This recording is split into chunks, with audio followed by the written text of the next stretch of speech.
de los realmente... Ok, hasta ahora no estaba grabado. No, ahorita ya empezamos.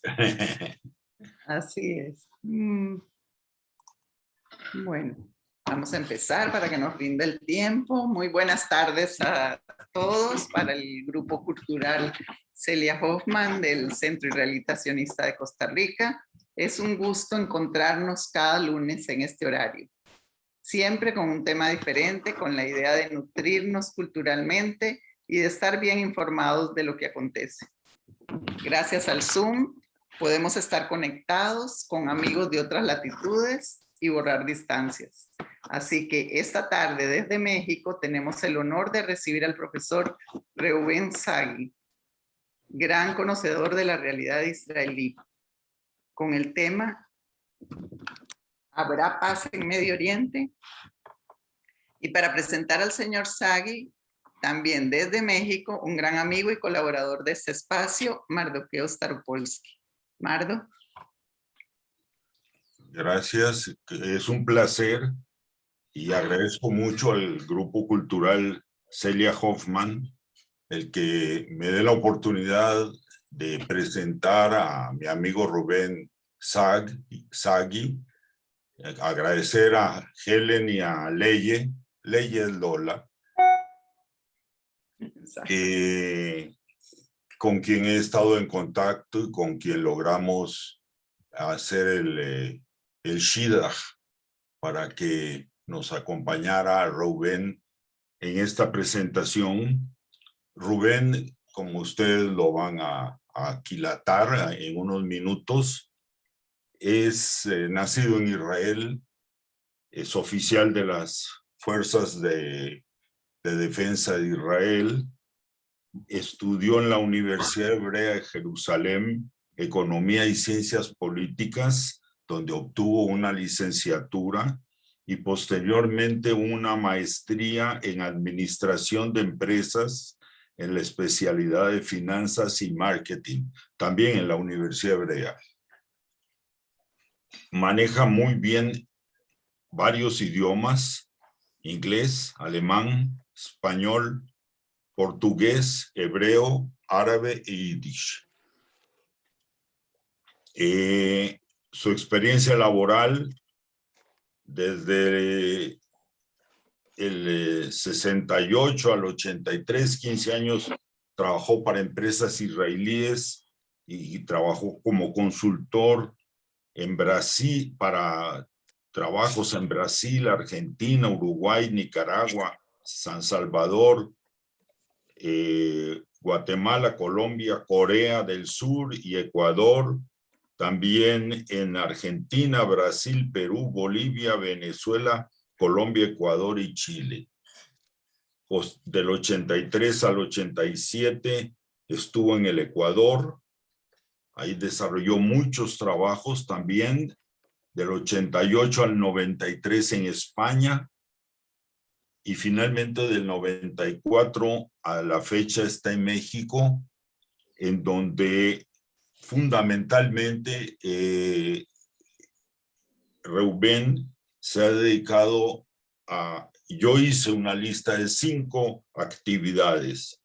Ha sido exportador de productos mexicanos, se convirtió en un experto en el área de turismo, tanto turismo emisor como turismo receptor, y en ese campo, pues, aunque personalmente no lo he vivido con Reuben, sé de muchos amigos que han viajado con él a China y a India, que tuvieron unos reportes maravillosos. Es miembro muy activo de Rotary International, donde ha ocupado puestos directivos y ha sido asistente del gobernador en México. Ha dado muchas conferencias en Rotary International. Ha sido expositor en SCAL International, que es un conjunto de una organización internacional para el fomento del turismo mundial.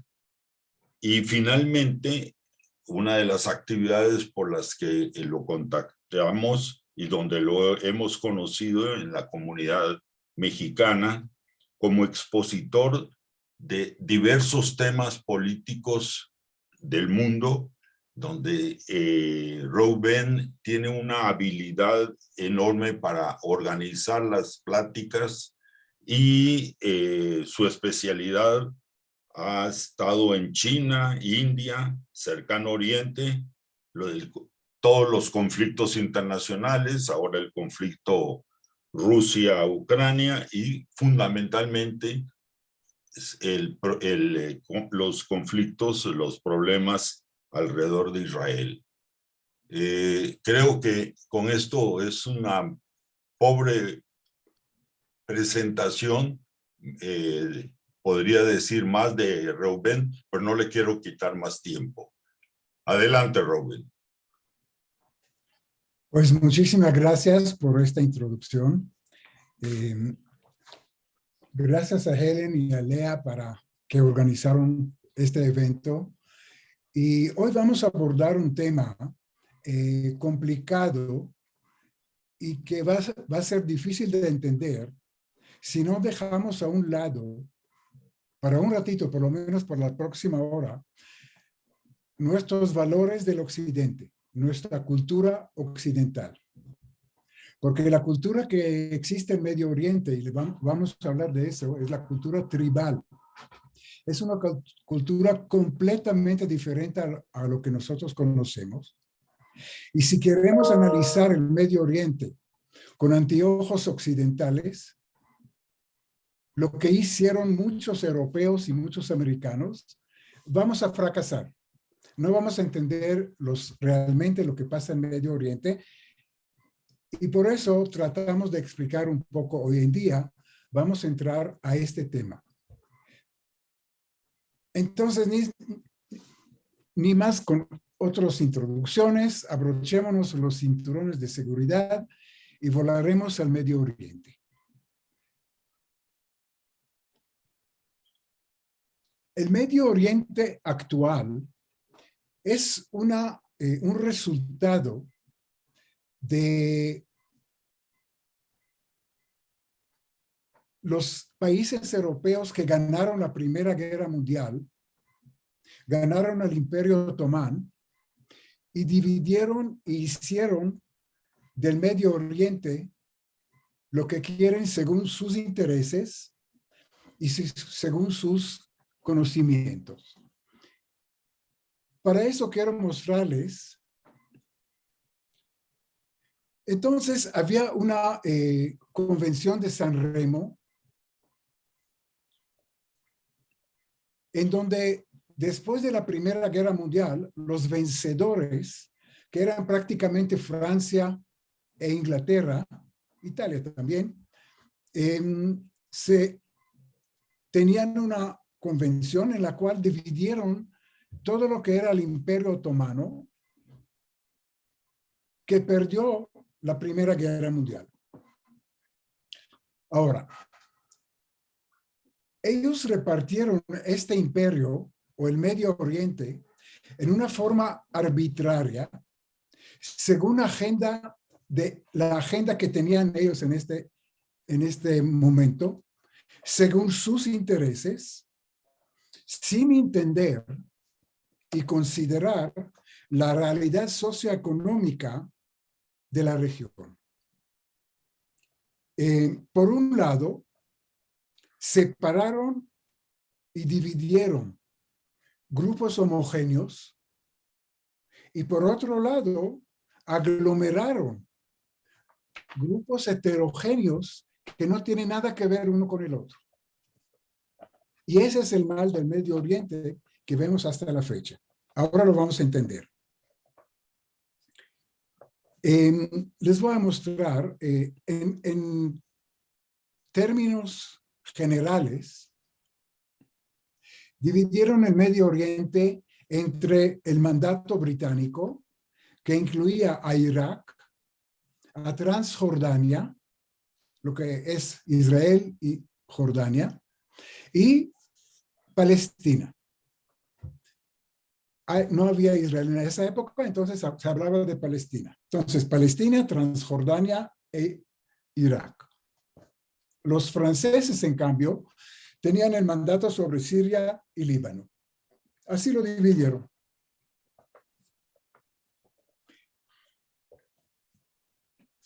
Quisiera mostrarles el mapa del Medio Oriente que todos conocemos.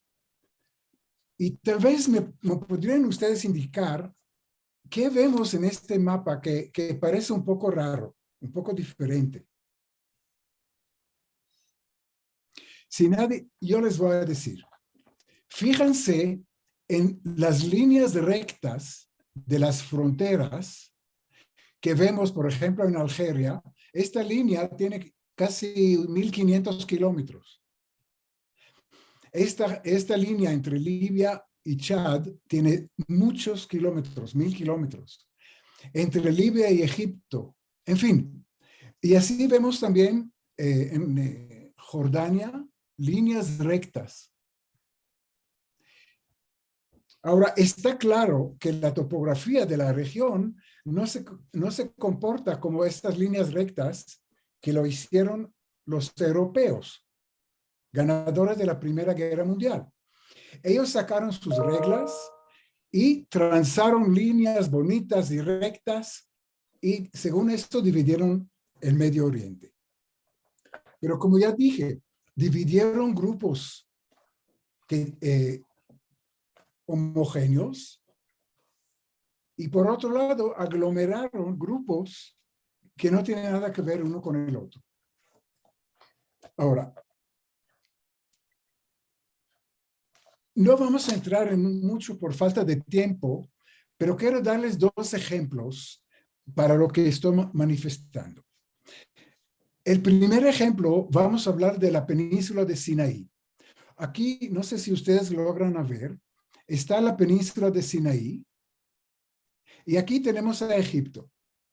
¿Ok? Aquí pasa el canal de Suez. Los ingleses agregaron a toda esta península grande de Sinaí como parte de Egipto. A pesar que las personas que viven en la península de Sinaí son muy distintas a los egipcios. Lo que vivieron en la península de Sinaí son beduinos, son gente nómada, son gente de baja instrucción de colegiatura, pero son guerreros feroces, hablan dialecto muy distinto a lo que hablan los egipcios. En cambio, los egipcios eran gente agricultores que vivieron en la delta del Nilo, más que todo, y se dedicaron a la agricultura, no eran nómadas. En otras palabras, hay mucho rencor y muchos problemas hasta la fecha. Para su conocimiento, hasta la fecha Egipto no controla los beduinos y los grupos terroristas que existen acá en Sinaí, porque son dos pueblos distintos. Bueno, pero los ingleses agregaron a esta península a Egipto como parte de Egipto. ¿Y por qué? No sé si alguien lo sabe, pero les voy a decir, no porque las condiciones socioeconómicas son las mismas, no porque los pueblos hablan el mismo dialecto, no porque es el mismo pueblo, sino simplemente para proteger un bien importante que era de ellos. ¿Y cuál era? El canal de Suez. Entonces, para proteger el canal de Suez, ellos querían una vasta área de protección frente a otros países que separan el canal de Suez de otros países. No querían que la frontera pasa en el canal de Suez, donde cualquier país enemigo podría bloquear el canal o hacer cualquier otra cosa. Entonces, esto es un ejemplo y les cuento, por eso la península de Sinaí es parte de Egipto, a pesar que no es lógico, y no era lógico, y no es lógico hasta la fecha. Les quiero dar otro ejemplo, los pobres kurdos. Ustedes saben que había un país que se llama Kurdistán, donde vivieron todos los kurdos, o la mayoría de los kurdos del mundo. ¿Qué hicieron los ganadores de la Primera Guerra Mundial? Dividieron los pobres kurdos entre 4 países. Hasta la fecha viven los kurdos, parte en Irán, parte en Irak, parte en Siria y parte en Turquía. Quiere decir, ¿por qué? Porque eso era el interés de los vencedores, no de los kurdos, no de las tribus de la región. Le voy a dar el tercer y último ejemplo. Cuando dividieron los mandatos entre entre Francia e Inglaterra, la frontera entre Siria e Irak pasaba como esta línea recta que ustedes ven acá entre Jordania y Siria, pasaba directamente hacia Irán. No sé si lo ven bien. Esta línea recta siguió directamente hasta Irán. Y toda la parte que vemos arriba era parte de Siria. 6 años después de la Convención de San Remo, los ingleses cambiaron la frontera de Irak 100 kilómetros hacia el norte. La línea que vemos hoy en día, hasta acá. Antes era 100 kilómetros más al sur. Esta línea del norte pasa entre Basra y Mosul y Kirkuk. ¿Y cuál es la razón? Cuando dividieron eso, todavía no se sabía que Irak tiene yacimientos muy importantes de petróleo. Pero 6 años después, se dieron cuenta, después de estudios geológicos que hicieron los ingleses, que esta zona del norte, entre Kirkuk y Mosul, ahí están los yacimientos muy ricos de petróleo y gas de Irak. Entonces, ¿qué hicieron? Sacaron sus famosas reglas y trazaron de nuevo las fronteras de Irak según su interés y sus intereses, sin considerar la población que vivió allá, sus intereses, sus culturas, etcétera, etcétera. Entonces, esos son apenas 2 ejemplos. Podemos ver muchísimos más que no hay tiempo de analizar ahora.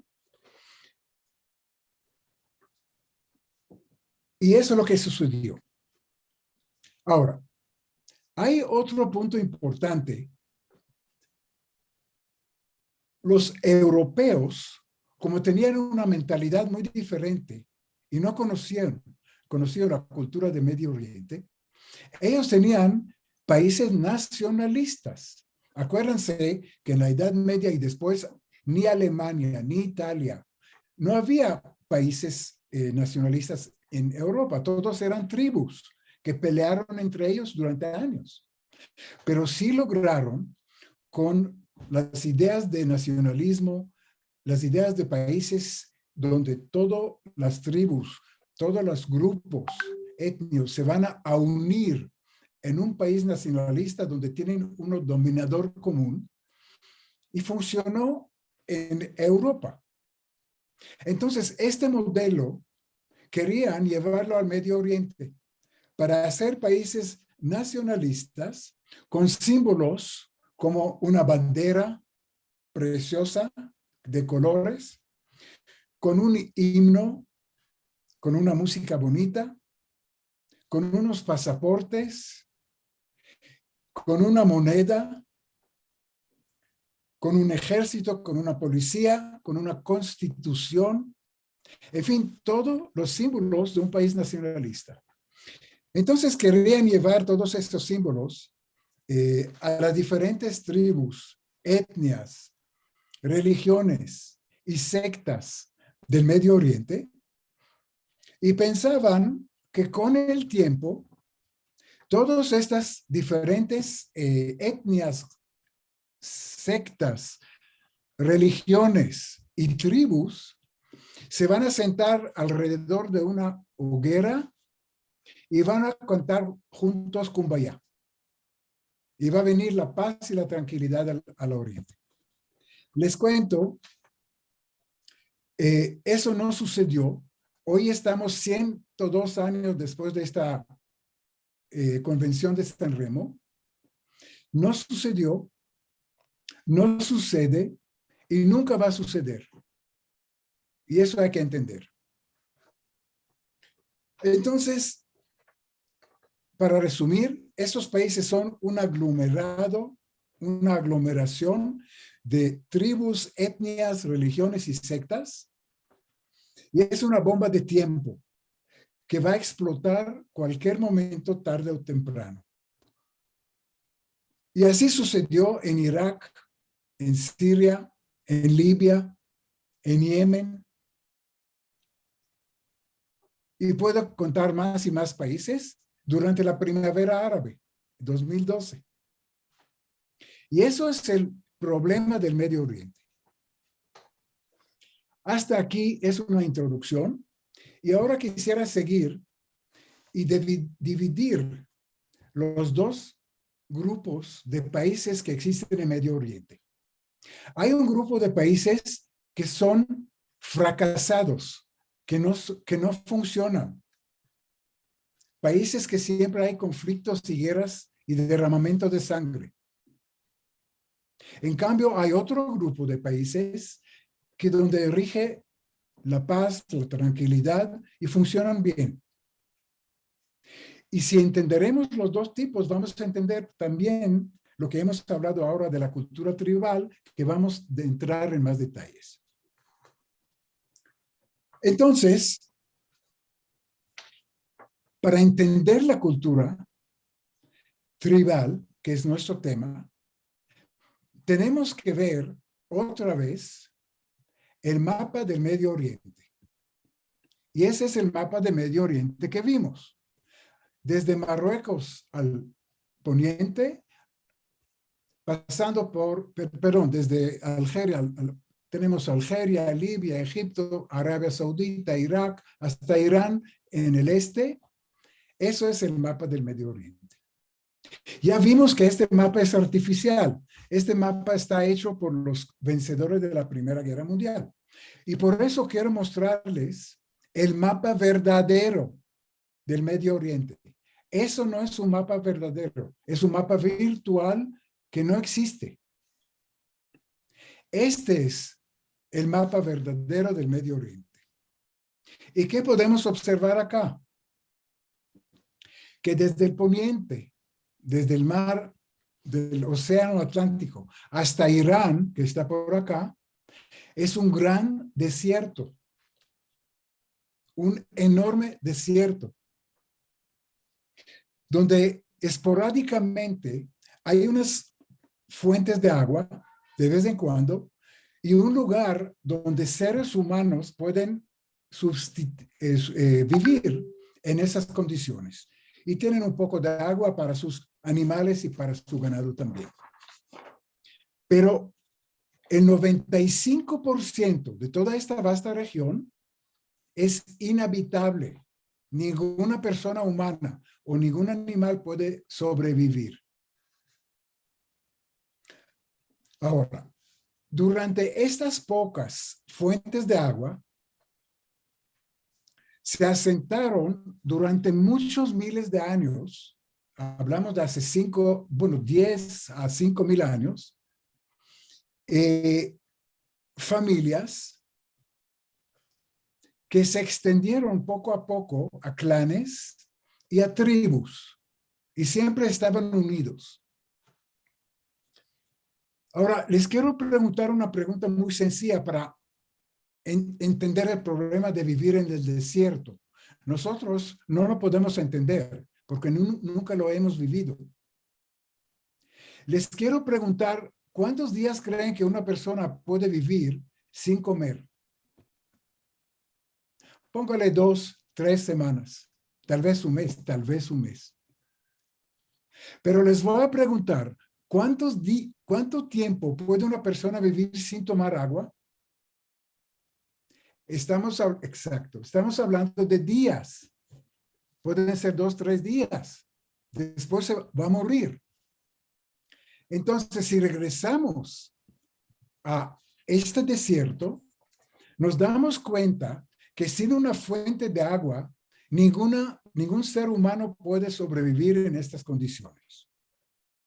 Y eso es importante de entender. Y aquí vamos a entrar a lo que es la cultura tribal. Entonces, en esta zona se formó una cultura que se llama la cultura tribal, que es muy diferente a la occidental.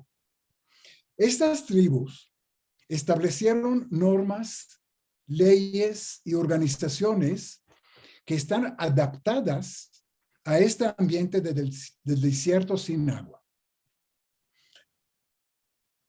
Ahora, estas leyes que ellos observan a veces contradicen con las leyes y normas del país donde viven, inclusive con las leyes del Corán, que es el libro sagrado de los musulmanes, que son la mayoría de la gente que vive acá. Entonces, primera es la ley o la costumbre tribal, y después la ley del país o inclusive la ley del Corán. Quiero decir que esos grupos, esas tribus, se formaron muchísimos años antes que se formaron los países modernos. Inclusive muchísimos años antes que apareció la religión musulmana, que era en el siglo VII después de Cristo. Aquí hablamos de tribus que viven 5 o 6 mil años. Entonces, las costumbres y las leyes son arraigadas con esta gente durante miles y miles de años, antes de los países y antes de la religión musulmana. Y por eso están tan importantes para ellos. Entonces, la lealtad de estas personas es primero al tribu y después al Corán, las leyes del Corán, y al último a las leyes del país. Y le quiero dar algunos ejemplos. El primer ejemplo, que son casamientos endogámicos. Ellos se casan entre ellos. No se van a casar con personas de otra tribu. Ningún padre de una tribu X va a dar a su hija o a su hijo a casarse con un joven o una joven de otra tribu. Porque por definición la otra tribu es el enemigo. ¿Y por qué? ¿Qué sucede en esta región? Hemos visto que las tribus se asentaron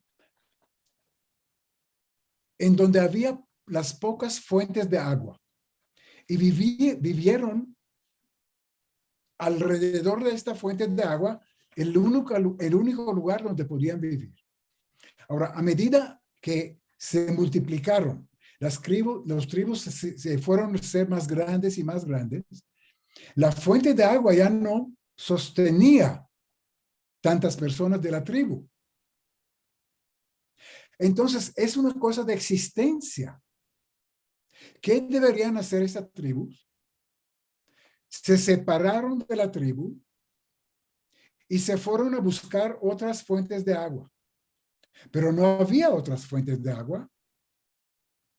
Entonces tenían que apoderarse a fuerza, con sangre, con conflictos armados, de otra fuente de agua, de otra tribu, para sobrevivir. Y si no fueran fuertes y sangrientes, no podrían conquistar el agua de la otra tribu y morían en el desierto. Solo podían sobrevivir siendo sangriente, sangro bélico, etcétera, etcétera. Quiere decir, es una cultura que por las condiciones de donde vivieron es diferente a lo que conocemos. Entonces, les voy a dar algunos ejemplos. Primero dijimos que no se van a casar con otras tribus. Y curiosamente, lo vemos en el Medio Oriente en muchos países. Quiero tomar un ejemplo de Israel, que aparentemente es un país moderno, con alta tecnología, y estamos hablando del siglo XXI. Entonces les cuento que en Israel hasta la fecha, 40% de los árabes que viven en Israel se casan dentro del clan, se casan dentro de la tribu. Hoy en día, el siglo XXI. Les cuento otro hecho que parece sorprendente.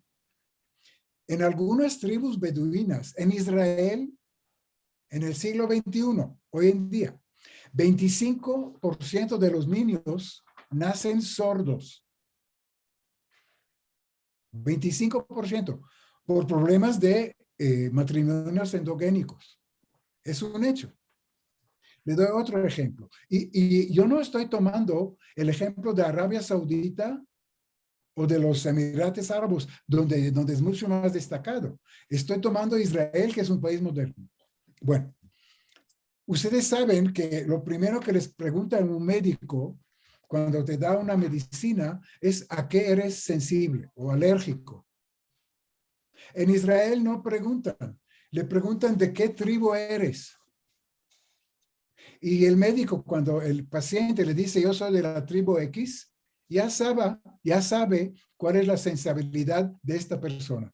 Porque todos los de la misma tribu, como se casan entre ellos, tienen las mismas sensibilidades. En Arabia Saudita, una pareja no se puede casar sin un examen de genes incompatibles que tienen que hacer antes de casarse. Si no hacen ese examen, el gobierno no le da el permiso de casarse. Claro, porque saben que hay problemas de casamientos endogámicos. Esa es la realidad. Le voy a dar otra característica de la cultura tribal que es importante, es formaron milicias armadas para defenderse y defender los pocos recursos de agua que se necesitaban para sobrevivir. No pueden ser pacíficos, no podían ser amables, porque si hubieran sido pacíficos y amables, ya no existían después de tantos años. Sobrevivieron solamente los fuertes. Eso es muy importante. Entonces, hemos dicho que formaron carácter duro, sangriente, durante miles de años. Y les quiero dar un ejemplo de un dicho que es muy, muy popular en Medio Oriente. Y dicen algo que en Occidente no van a entender. Ahí dice lo siguiente. El que dispara segundo jamás va a disparar. No sé si entendieron. ¿Qué quiere decir? Tienes que disparar primero y matar. Porque si disparas el segundo, ya no vas a disparar nunca. Así de fácil. Y ese es un dicho tan popular allá porque esa es la realidad. Y hay otros dichos que no voy a entrar ahora. Otra característica de la cultura tribal es la lealtad al tribu. Si alguna persona no es leal al tribu y traiciona el tribu, la gente del tribu, eso significa la expulsión del tribu. Imagínense lo que pasa si me expulsan en una tribu que vive en el desierto. El sol se encargaría de mí durante 1 o 2 días y ya, se acabó. Y lo que resta de mí se van a tratar las aves de rapiña o los animales del desierto. Así de cruel y así esa es la realidad del desierto. Entonces, la gente son primero leales al tribu y después a otras partes. Otra costumbre que nos va a chocar, la venganza de sangre. Ustedes saben que en el Medio Oriente existe la venganza de sangre hasta la fecha. Si alguna persona mató a alguna persona, asesinó a alguna persona de mi tribu, yo tengo la obligación, repito, la obligación de ir a la tribu y matar una persona en la tribu que me mató a una persona de mi tribu. ¿Les parece lógico a ustedes? Van a decir que no, porque están pensando en términos de cultura occidental. Entonces yo les voy a decir que es muy lógico. Y no solamente es muy lógico, es la única manera de sobrevivir en el ejército, en el desierto. Porque al momento que alguna persona mata a una persona de mi tribu, el status quo, el equilibrio de fuerzas entre las tribus ya no existe. Y la otra tribu es más fuerte que yo. ¿Y qué significa que la otra tribu es más fuerte que yo? Que pueda apoderarse de mi fuente de agua. ¿Y qué significa si puede apoderarse de mi fuente de agua? Que yo, en mi tribu, no va a existir ya. No va a suceder en un día, pero va a suceder. Entonces, la venganza de sangre es lo único lógico en estas condiciones de vida cultural en el desierto. No pueden destruir el equilibrio entre las tribus. Y si se va a destruir, y eso sucedió, muchas tribus que no eran suficientemente fuertes y no fuertemente sangrientes y guerreros desaparecieron. Así de fácil. Porque no pueden existir en el desierto. Y durante los últimos 5,000 años, muchas tribus desaparecieron. ¿Cuáles quedaron? Los fuertes, los sangrientes, los guerreros, etcétera, etcétera. Otra característica muy importante, y hablamos de la venganza de sangre, y ahí quiero chocarles con otro dato. Si el asesino o quien mató a alguien de mi tribu se esconde o no está, mi obligación es matar a alguien de su tribu. Pero no importa si está o no. Yo puedo subir o bajar 5 generaciones. Yo puedo matar a su hijo, a su nieto, a su bisnieto. Quiere decir, yo puedo ir y matar un niño de 2 años, su bisnieto, que ni sabe por qué y qué, no sabe por qué. Pero tengo que matar, obligación, tengo que matarlo. ¿Para qué? Para mantener el statu quo de las tribus. Porque si no lo voy a hacer, a la larga mi tribu va a desaparecer. Es difícil de entender, pero esa es la realidad del Medio Oriente.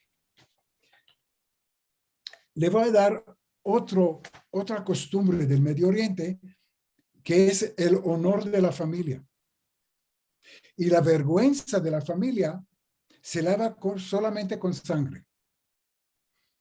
Cuando una mujer ofende el honor de su familia, su sentencia es la muerte. Y hay que lavar esta vergüenza, y la única manera de lavar esta vergüenza es solamente con cortarle las venas del cuello, y la sangre que se derrama, con eso se puede lavar la vergüenza. Hay un término muy conocido que se llama Ras del Ar. Ras del Ar es lo que yo hablé ahora en árabe. Y si ustedes dicen Ras el Ar en el Medio Oriente, todo el mundo sabe de qué se trata. Solamente nosotros en el occidente no sabemos. Y les cuento que diariamente están matando mujeres y jóvenes por esta razón. Diariamente, en el siglo XXI. No sé, quiero mostrarles un video que es muy chocante. Espero que no hay niños viendo eso.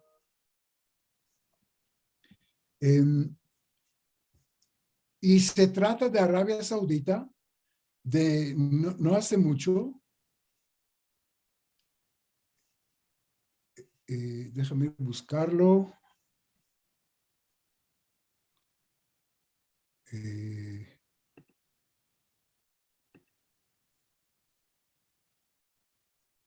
Perdón, un segundito. Aquí está, creo.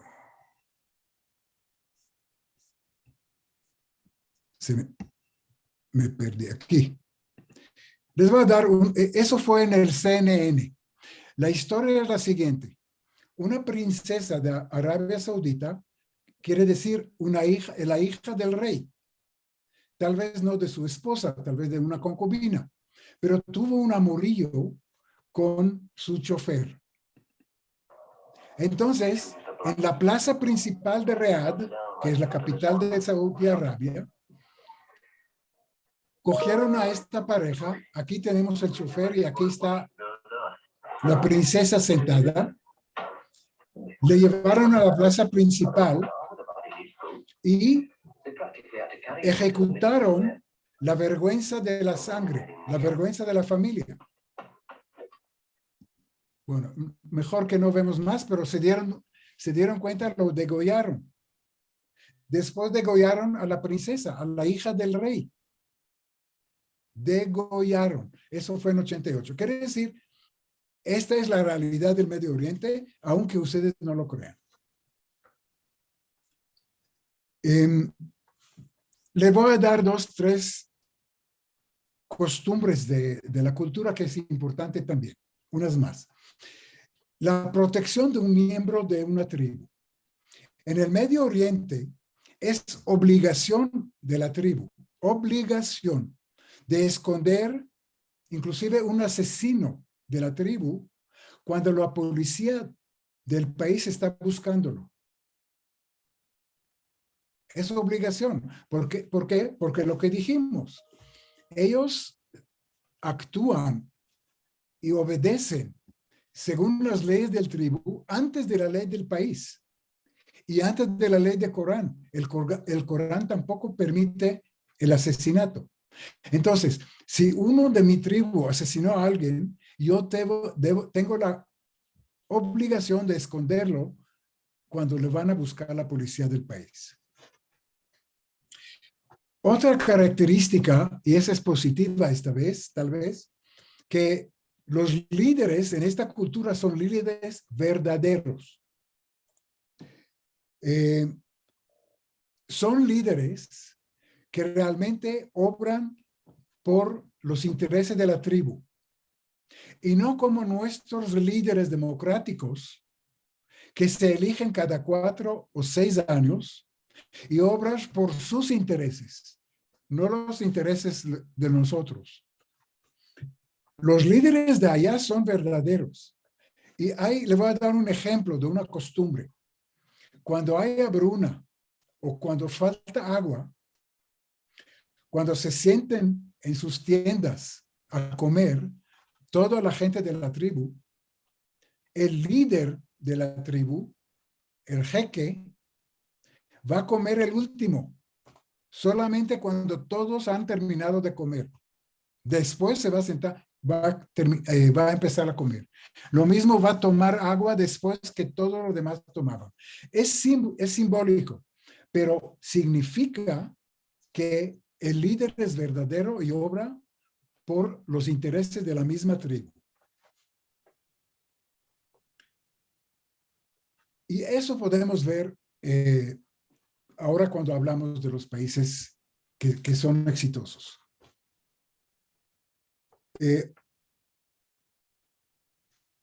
También les digo que desarrollaron diferentes dialectos, quiere decir, hablan idiomas un poco diferentes. Y algo muy importante que tenemos que entender, que la religión es una columna vertebral de cualquier sociedad del Medio Oriente. No existe un país ateo. No hay división entre religión y el país. Es la columna vertebral del país. Eso es muy importante y en el occidente a veces no lo entienden. Entonces, para resumir, ya hemos dicho que con los miles de años sobrevivieron solamente las tribus fuertes, violentos, sangrientes y que actuaron bajo las normas que se desarrollaron en esos países. Bueno, quiero abrir un capítulo más y el último. Vamos a dividir los países de Medio Oriente entre países fracasados y países con éxito.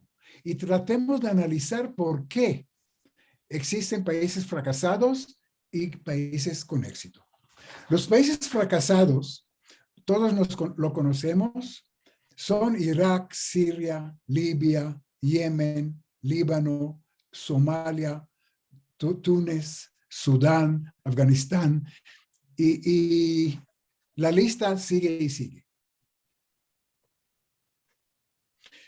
Quiero darles un solo ejemplo, porque no tenemos más tiempo, de un país fracasado, y estamos hablando de Irak, y les voy a contar por qué este país está fracasado.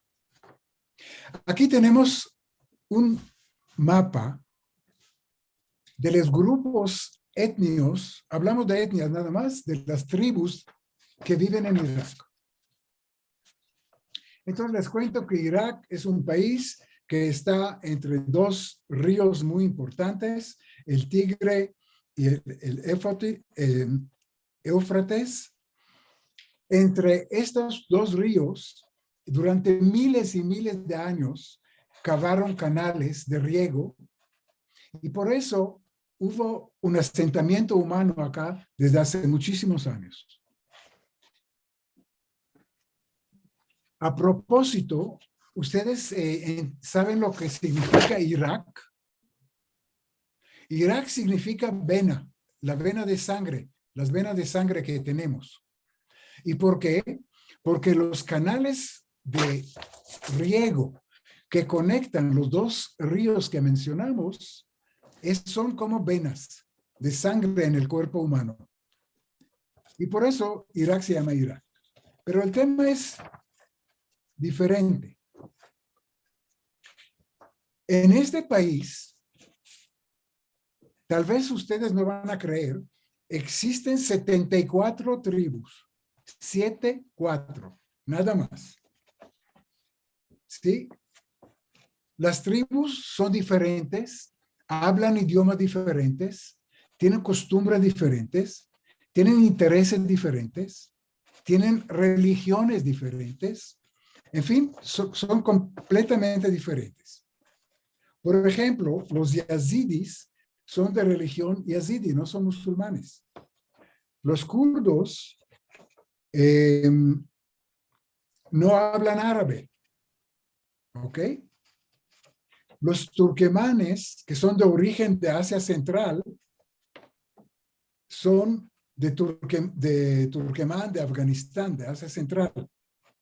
Los persas hablan persa. Hay árabes sunitas, hay árabes chiitas, etcétera, etcétera, etcétera.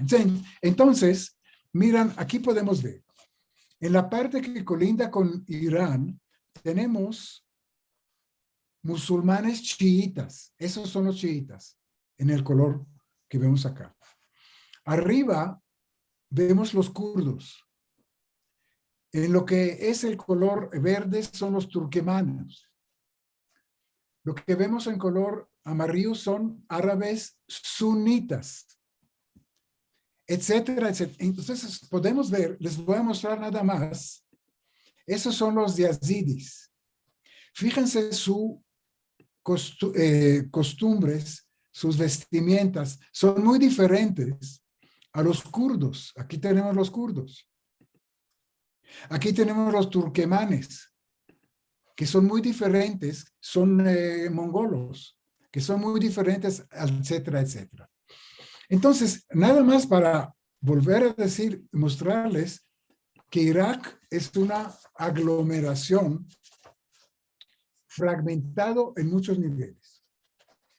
Etnias, tenemos acá 4 etnias. Tenemos árabes, persas, kurdos, y turquemanos y yazidis. Religiones. Tenemos 8 religiones en Irak. Tenemos cristianos, judíos, bahá'íes, drusos, alawís, hindús, buditas, claro que musulmanes. Tenemos también sectas. La misma religión musulmana se divide en chiitas, en sunitas, en salafis, etcétera, etcétera. Entonces vemos que es una aglomeración de tribus, de costumbres, etcétera, que se pelearon entre ellos durante miles de años. Y cuando vinieron los europeos y les pusieron un rey y dijeron, eso va a ser un país nacionalista, no sucedió, inclusive después de 100 años de lo que pasó. Ahora, si ustedes observan bien esta diapositiva, si ustedes creen que vieron un país fragmentado, quiero mostrarles nada más otro país fragmentado y con eso terminamos este capítulo. ¿Qué país es este? Yemen. Yemen. Fíjense la defragmentación de tribus en este país de Yemen. Y por eso van a entender por qué Yemen no es un país virtual que no existe. Ahí pelean todos contra todos. Y lo vemos. A propósito, en Yemen, las tribus viven siempre en la colina, en la cima de una colina, con amurallados para protegerse contra las diferentes tribus. Aquí podemos ver cómo viven la gente. Y abajo tienen un poco de agricultura. Esto, por ejemplo, es la capital, Sanaa. Y aquí vimos lo que les dije. Viven en la cima de una montaña para que no les alcanza su enemigo y todavía con murallas. Hasta las casas particulares en Yemen, fíjense cómo están construidas. A la defensiva. Bueno, vamos a dejar este punto y vamos a terminar con los países que sí funcionan. Y los países que sí funcionan, ¿y por qué sí funcionan? Vamos a tener la respuesta de todo lo que sucede en el Medio Oriente. Entonces, les cuento que los pocos países que funcionan en el Medio Oriente son los siguientes. Son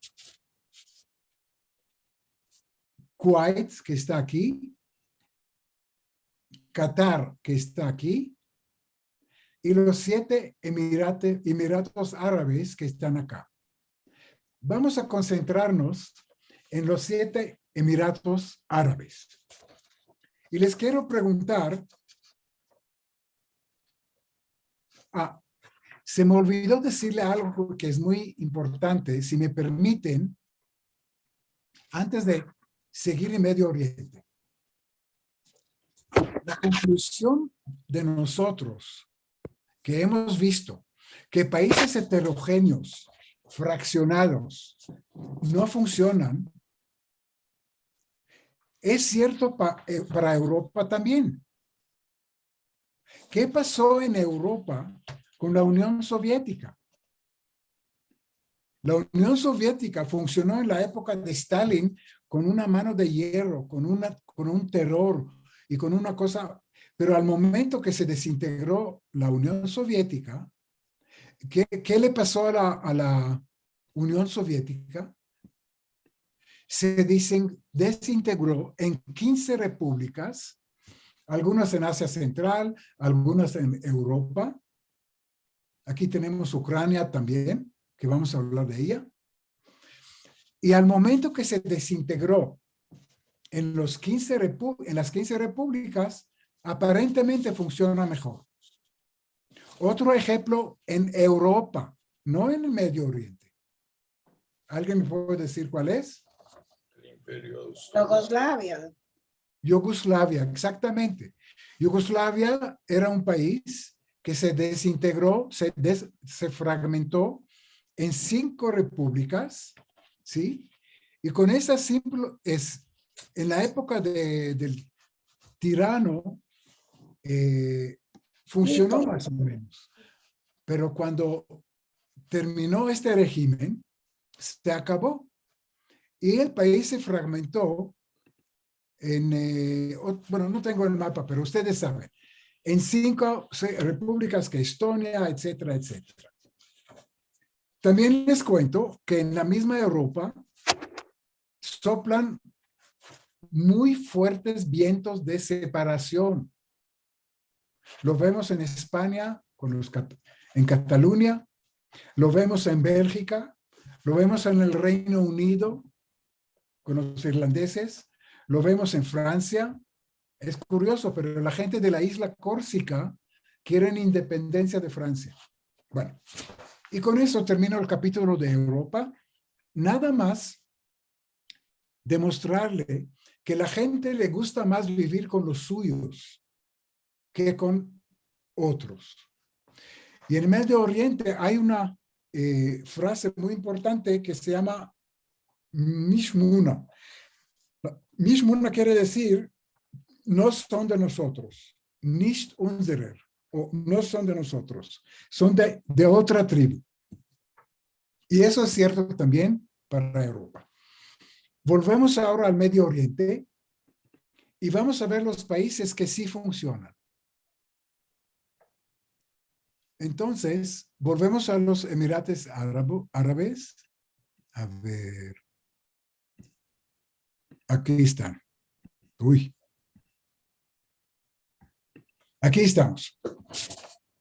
Entonces, quiero preguntarles, ¿cuántos de ustedes conocen bien un emirato árabe que se llama Ajman?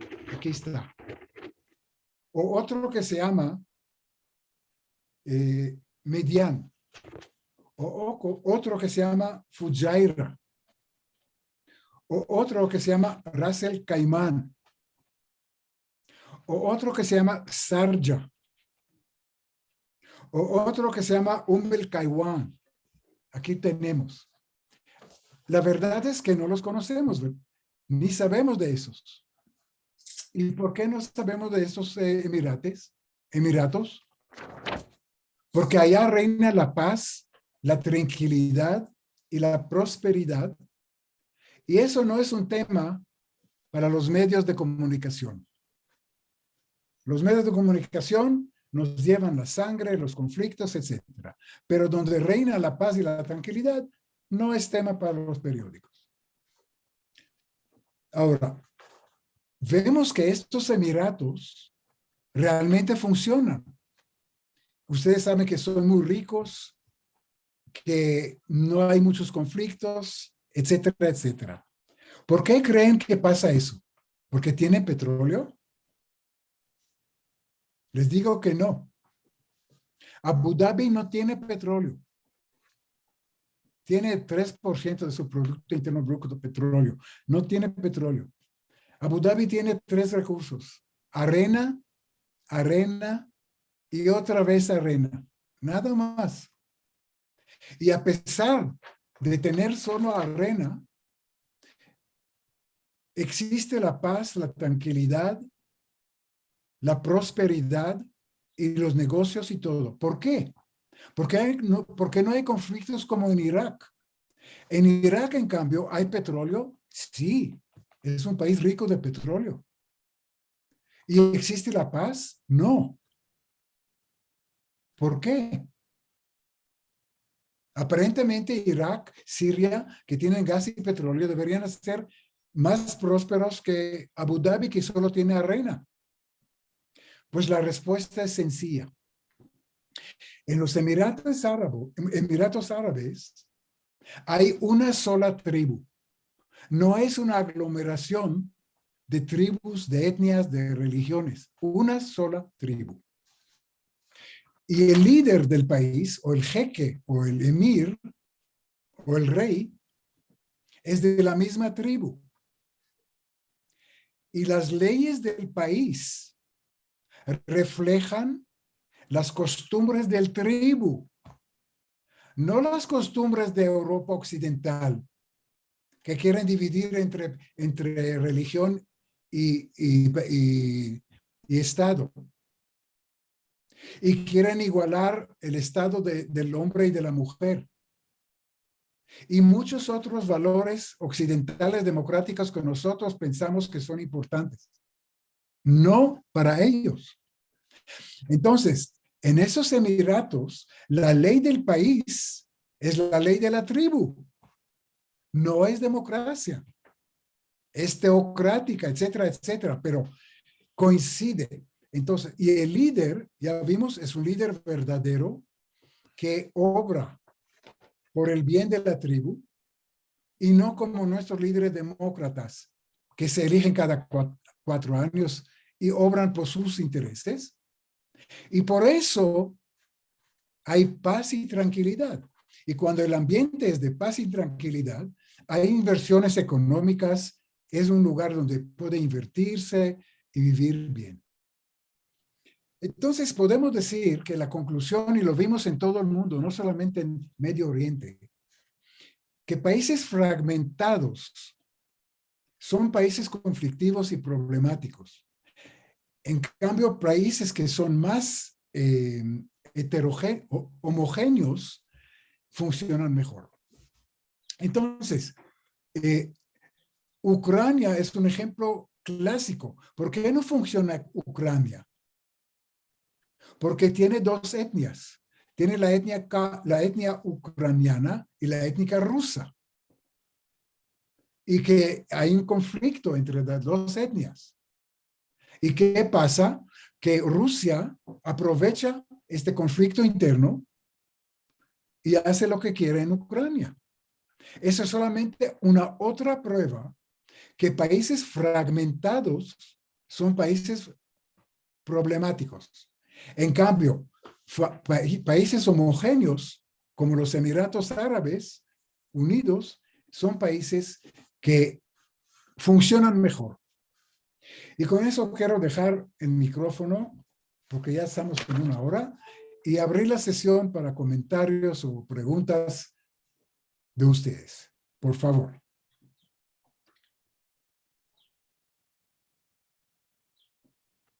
Doña Helen, yo estoy revisando acá los comentarios y preguntas, no hay preguntas del chat ni tampoco en el otro sitio, entonces no sé si usted tiene alguna consulta para realizar. Bueno, doña Lola está levantando la mano, entonces doña Lola, si gusta puede abrir el micrófono y cuando guste. Igual. Gracias, Brian. Rubén, muy interesante la conferencia realmente, pero me queda esa gran duda. Digamos, la respuesta a la gran pregunta que habría esta charla. ¿Habrá paz en el Medio Oriente?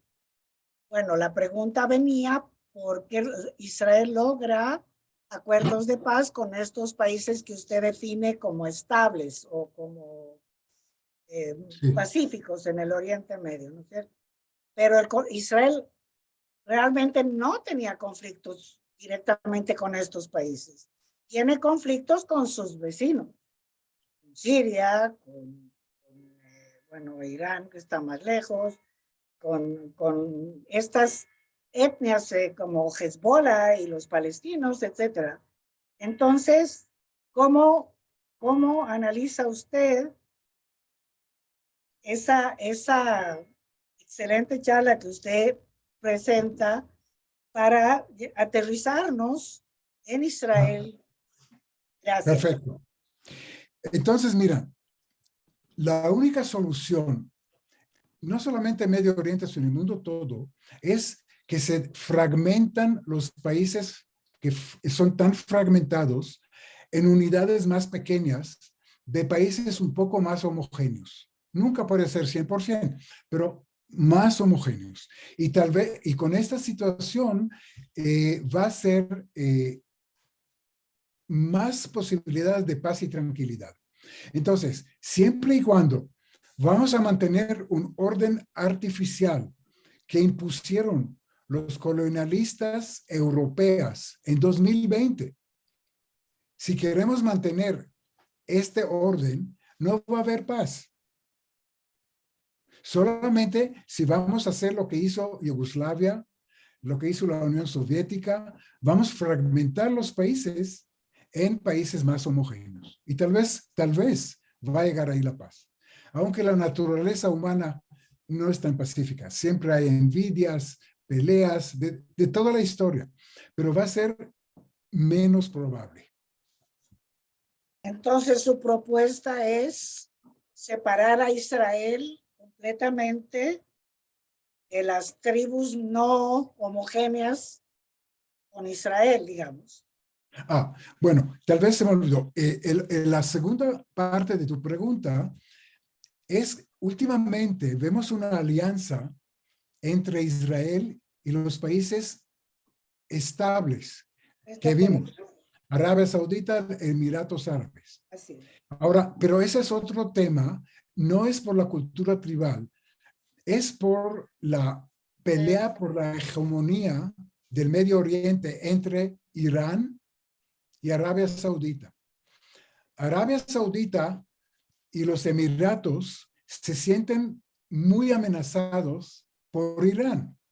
Irán le está bombardeando constantemente hasta sus instalaciones petroleras. Entonces, ahí sí, esos países buscan a Israel como aliado tecnológico, militar, etcétera, etcétera. Entonces se formó una alianza nueva, Egipto también, pero ese es otro tema. No es el tema de cultura tribal.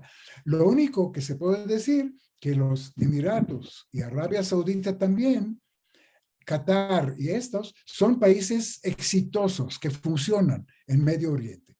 Israel no puede hacer la paz con Siria, nunca, ahora. Ni con, por ejemplo, Líbano, ni con Irak, porque son tan fragmentados y pelean tanto entre ellos que nunca van a llegar a un acuerdo entre ellos, no relacionados con Israel, antes, con cómo van a manejar su propio país. Entonces, ni hablar de paz con Israel. Por eso no va a haber paz.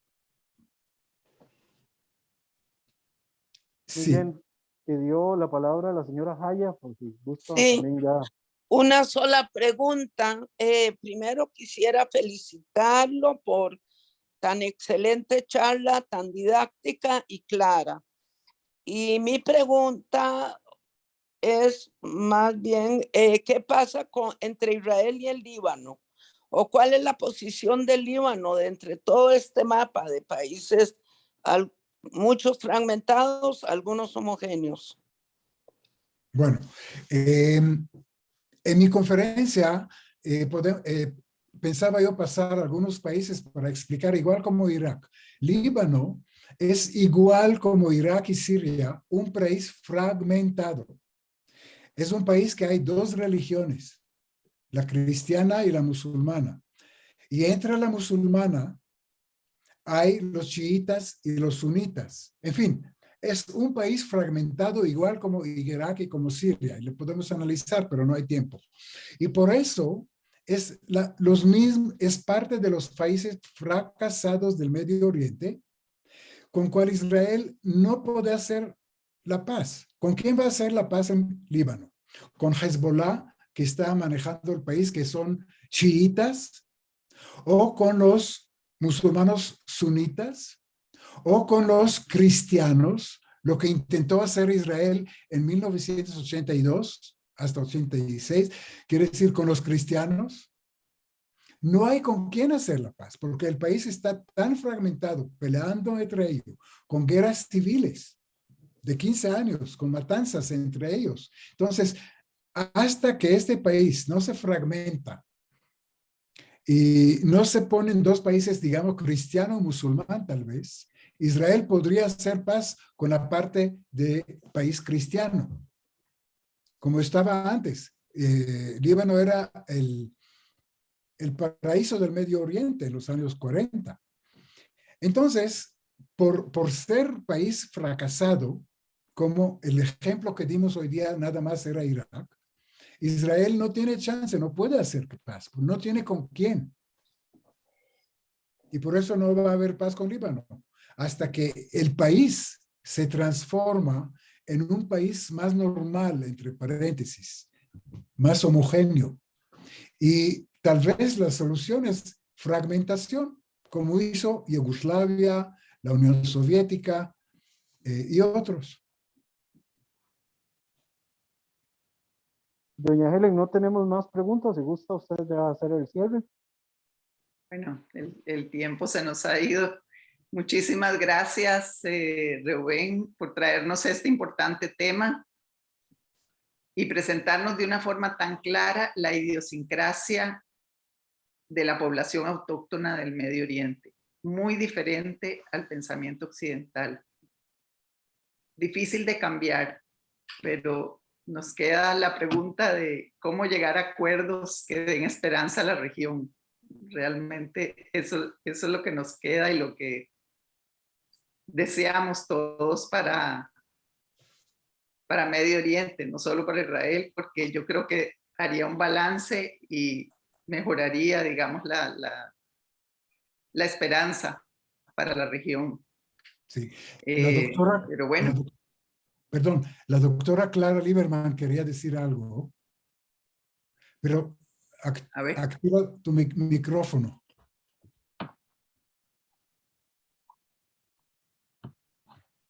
Sí, sí.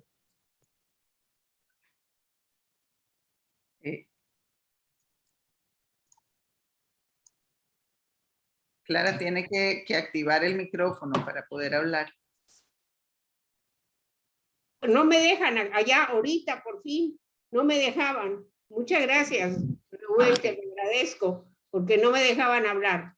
Mira, yo estudié en Inglaterra y eso que tú dijiste sobre las enfermedades genéticas era muy típico. Siempre que nos llegaban toda la gente pudiente de Medio Oriente, que nos llegaban a Inglaterra, tenían enfermedades genéticas. Me acuerdo perfectamente de que había porque se casaban entre hermanos y entre primos hermanos, que era lo normal, porque si salían de la tribu no era posible. Había una enfermedad que se llamaba enfermedad de Alport, exactamente por el casamiento de estos con degeneraciones. O sea, ahí las gentes, por ejemplo, si tienen 5 hijos, 2 son normales y los otros 3 son enfermedades degenerativas. Eso es una de las cosas más tremendas que hay en ese tipo de lugares de Medio Oriente. Y una de las cosas importantes es que el estudiar, no les permiten, o sea, tener una educación superior casi prohibida, y la educación es mínima, y eso no les permite mejorar en sus conocimientos para evitar el problema donde están. Muchísimas gracias, Rubén. Fue muy interesante lo que usted ha dicho y hablado, ¿verdad? Muchas gracias. Carlos quería preguntar algo. Qué bueno que alguien lo ve. Sí, Carlos Dorantes. Hay que activar el micrófono. No, yo nada más quería otra vez agradecer, Rubén, excelente tu conferencia, y agradecer a Mardo por habernos hecho el Shidduch, como diríamos, por habernos traído tan interesante conferencista, y pues, como dijo Helen, esperemos reunirnos nuevamente en un futuro cercano. Muchas gracias, Mardo, y muchas gracias, Rubén. A ver, Pues, buenas tardes a todos. Nada más quería disculparme y decirles que no me fue posible conectarme hasta ahorita, pero no quise perder la oportunidad de saludarlos. Espero en la próxima sí ya estar desde un principio con ustedes. Buenas tardes. Buenas tardes. Muchísimas gracias a todos, la verdad que los que nos han acompañado esta tarde y bueno, nos vemos Dios mediante la próxima semana. Gracias, mil gracias Rubén por estar aquí y Mardo también por acompañarnos. Muchísimas gracias a todos. Gracias a todos y cuídense mucho.